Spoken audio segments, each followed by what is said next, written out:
అనుకోవచ్చు. మరో పక్కన జయప్రద 80స్కి మంచి పీక్ పీరియడ్లోకి వెళ్ళిపోయారు. 83, 84లో కల్లా మంచి ఎస్టాబ్లిష్ అయ్యారు. ఆవిడ మంచిగా నెట్గా బాగా డబ్బులు సంపాదించారు. అదే టైంలో మరి రాజబాబు తన అన్నయ్య హీరోగా నిలబెడతామని ఒకే ఒక కోరిక ఆమె కొంప ముంచేసింది. రాజమండ్రి రోమియో అనేటువంటి సినిమా తీసి తను సంపాదించిన ఆస్తిలో చాలా బాగా పోగొట్టుకున్నారు.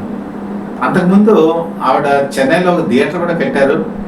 ఇంకా జయప్రద ఎస్టాబ్లిష్ అయిపోతుంది, మంచి నిర్ణయం తీసుకున్నారు అనుకున్న టైంలో అది కూడా మేనేజ్మెంట్ సరిగా లేకపోవడం వల్ల థియేటర్ సరిగా ఆడకపోవటం, పైగా అందులో పనిచేసే వర్కర్స్కి ఈఎస్ఐ పిఎఫ్లు ఇవ్వకపోవడం, ఇప్పటికీ కూడా కేసు మాట్లాడిందండి దాకా కూడా.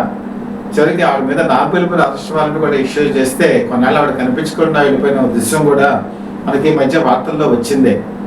ఆ విధంగా కోర్టు కూడా ఆవిడ తర్వాత నేను చెప్పాను తొందరలో నీ బాకీలు తీరుస్తానని చెప్పడం కూడా జరిగింది. అలాగే పలు రకాల వివాదాలు జయప్రదని వెంటాడాయి. ఆర్థికంగా కానీ రాజకీయంగా కానీ ఎంతో ఉన్నత స్థానానికి వెళ్ళవలసిన ఆవిడ కేవలం ఆవిడ చేసిన పొరపాటు ఏంటంటే తనను తాను పూర్తిగా నమ్ముకొని మేనేజ్మెంట్ సరిగా లేక ఇన్వెస్ట్మెంట్ సరైన విధానంతో చేయక ఆవిడ తప్పుడు అడుగేయటం.